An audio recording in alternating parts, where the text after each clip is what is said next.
Okay, so this is the next video in Unit 8, 1945 to 1990, the Cold War and Decolonization.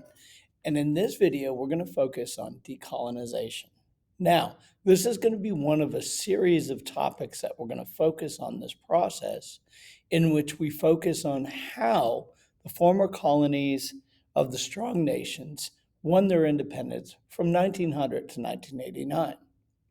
In this lesson in particular, you will be able to explain how decolonization took place from 1945 to 1989. Most importantly, what you need to focus on is the actual steps that took place.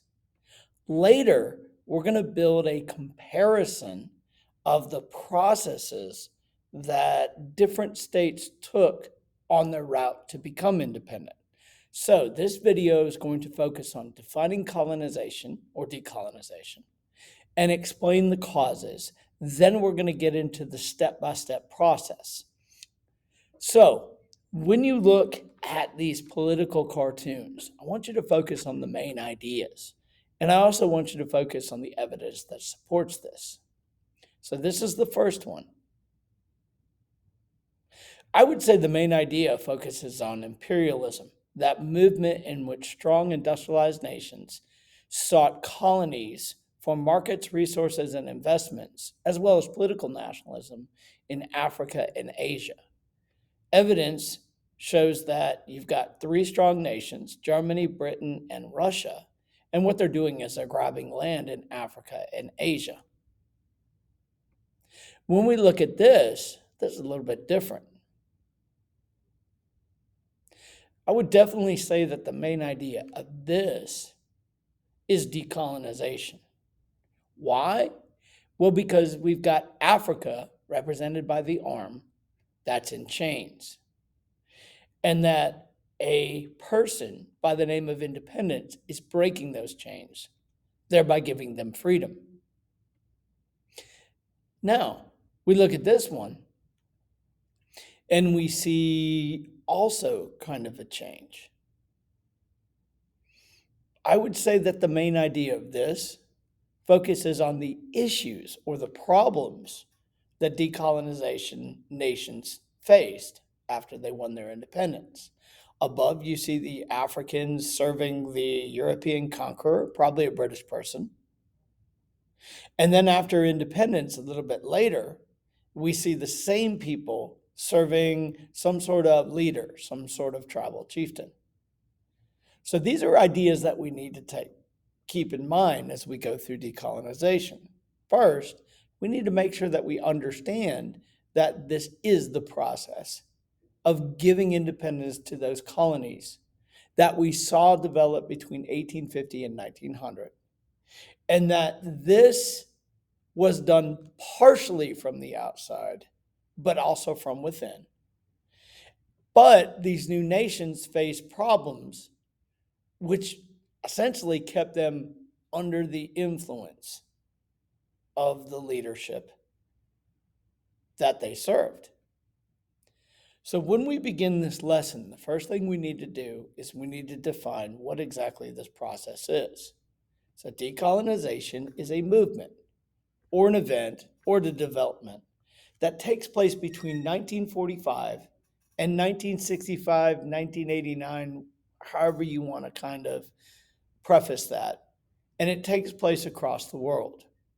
So we look at 1945, and we definitely know that 1945 is the end of World War II. And we know that at the end of World War II, with the start of the Cold War, we know that the two main world powers, the Soviet Union and the United States, both were very anti-colonial.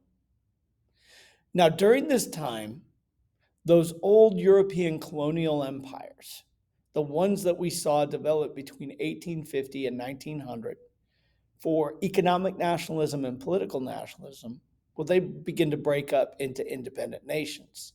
And these independent nations are ruled by natives. Mostly this takes place in Africa and Asia, with smaller examples in Latin America and Oceania. And the biggest thing is that in 1945, we only have 75 independent nations. But at the end of this process in 1965, we have 190 new nations. Now, really quick point here. I'm not going to ask you when did decolonization end. So you're going to hear many different dates. It just depends upon the situation that we're focusing on. In other words, don't worry about the dates, but definitely know 1945 and why that's the start. Now, the decolonization movement, this process where colonies get their independence and their self determination, can happen in one of two ways. Some of this was negotiated. Now, when I say negotiated, what I mean is there's no war for independence. There is some protest, there is some hostility between the two, but the relative decolonization was essentially bloodless. Now, others, they won their independence through armed movements, and they were very bloody. So that's something to pay attention to and would be good topic of comparison when we get to it later. Now, what caused decolonization? When we look at this, the decolonization movement is essentially going to be caused by very similar reasons as were the revolutions from 1789 all the way up to 1850. When we talk about this process, we're going to look at different time periods. And as nations move closer to their freedom, their treatment by the strong nations and their development of nationalism is going to grow. So let's get into this.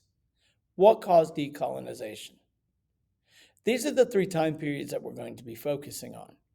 So right now you should be thinking to yourself, what occurred during these time periods which are going to lead to the independence of former empires? What occurred between 1850 and 1915 that really allowed decolonization to take place? 1915 to 1919, well, we know that's World War I's role. In 1935 to 1945, that's World War II's roles. So let's get into this. Between 1850 and 1915, through white man's burden and the mission of civilization, an elite class of revolutionaries were created, meaning that after taking over and making Asian or African area a colony, Western nations also began to send natives to the mother country to become educated. Now, this had a very positive effect in that you do have the development of a Western educated class of people. Now, eventually, what was supposed to happen is that these people would become the bureaucracy of the colony. But through their education, these people who were sent learned about the Enlightenment. And it opened their eyes, showing them just how unjust their situation was. They also learned about the nationalism, which had developed and led to revolutions such as the American Revolution, the French Revolution, the Latin American revolutions, the development of Italy and Germany. And they began to use this to think about and react to their current situation. When they returned, they didn't prop up colonial rule. Rather, they began to organize resistance to the Western world. Now, in 1914, when the Archduke is assassinated, all of these colonies volunteered as good colonies. Unfortunately, through the racism and the mistreatment, they were turned away and began to think about life after colonial rule. With the publication of Woodrow Wilson's 14 Points, which had established the idea of self-determination, the principle that people have the right to rule themselves. Essentially, the decolonization movement really began to pick up steam. And at the Versailles Conference, many representatives of India, Vietnam, and Africa hoped that the results of the meeting would be their self determination. Unfortunately, the Treaty of Versailles fell very short of Wilson's 14 points. The mandate system, which was supposed to please all these people of decolonization, established that these areas would continue to be colonies, but were on schedule to be independent. This did not sit very well. And throughout the 20s and the early 30s, many new protests and nationalist movements picked up steam. So this brings us to World War II. Decolonization again picked up steam with the Atlantic Charter. This was the agreement between the United States and Great Britain that brought back the idea of self-determination with a determination to make sure at the end of the war that it was fulfilled. The other thing is that when World War II started, there was an unkept promise. Both at the start of World War I and World War II, the strong nations had promised to allow a degree of self-determination within these colonies. And at the end of the war, especially World War I, they'd failed to keep this promise. So we go forward to the end of the war.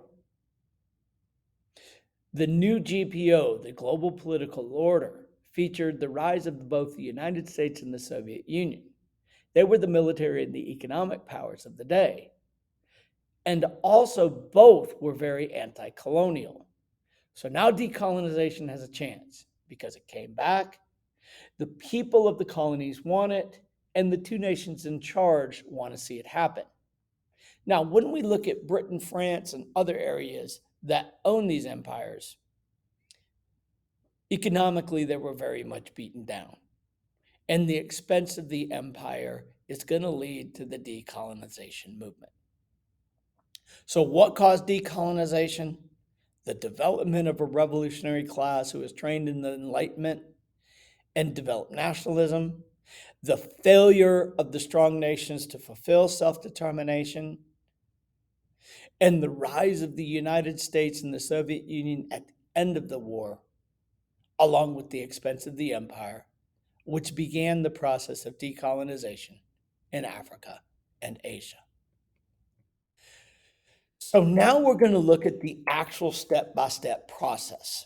If we were a colony, we would go through this. And though each area is very, very different due to not only its internal circumstances, but also the area that ruled it, all ranging from India through Angola, through Sudan and Kenya, follow a very similar process.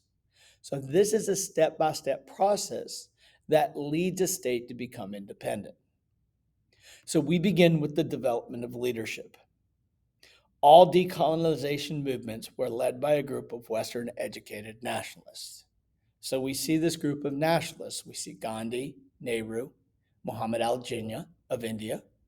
We see Kwame Nkrumah. And finally, all the way on the right, we see Ho Chi Minh.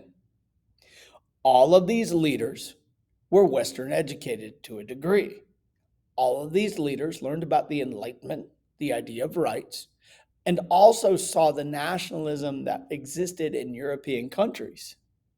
And through their education, they began to come to the conclusion that it made logical sense for a group of people defined by a common culture and a language and a history to rule themselves.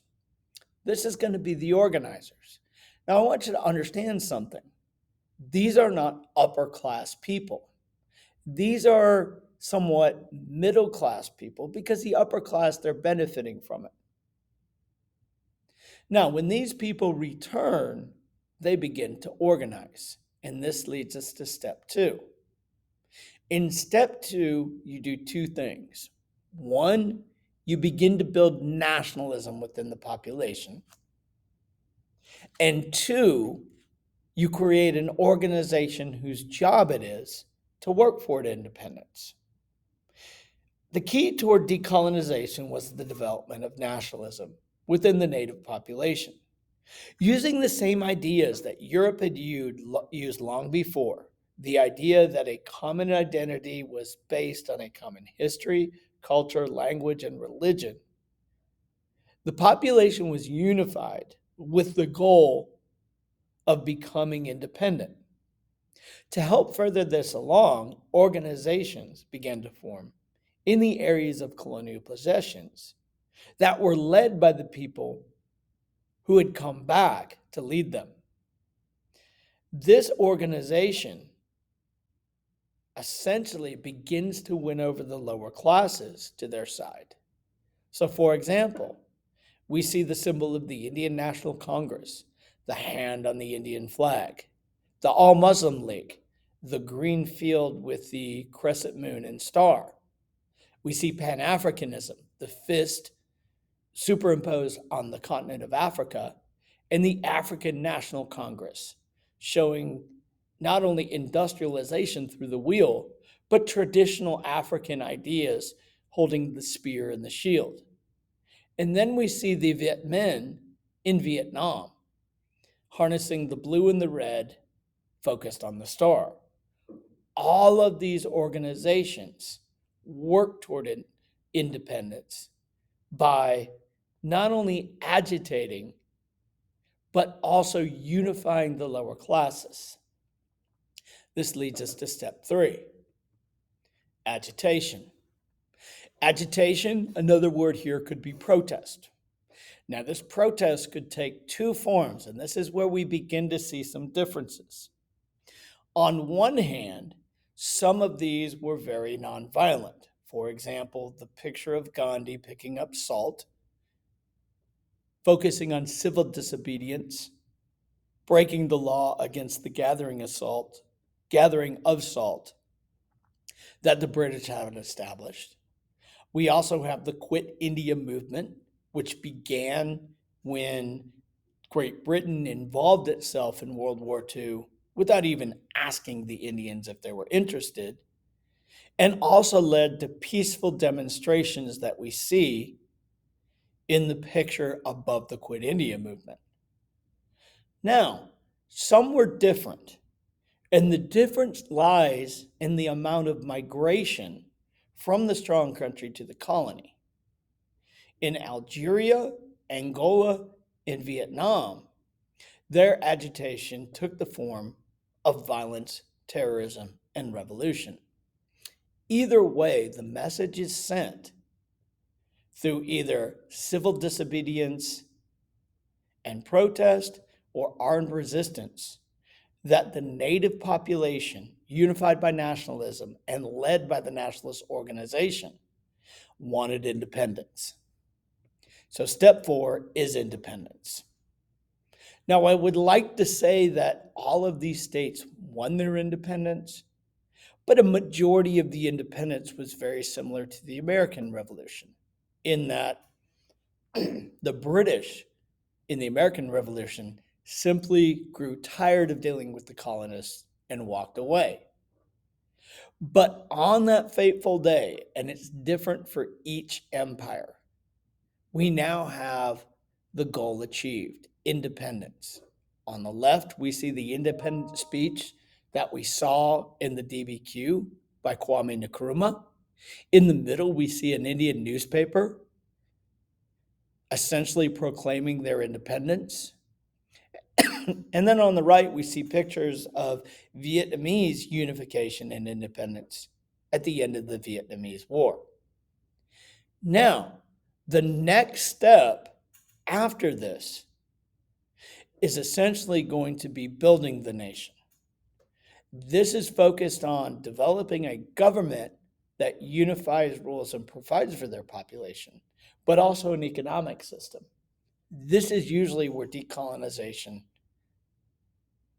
creates some very significant issues.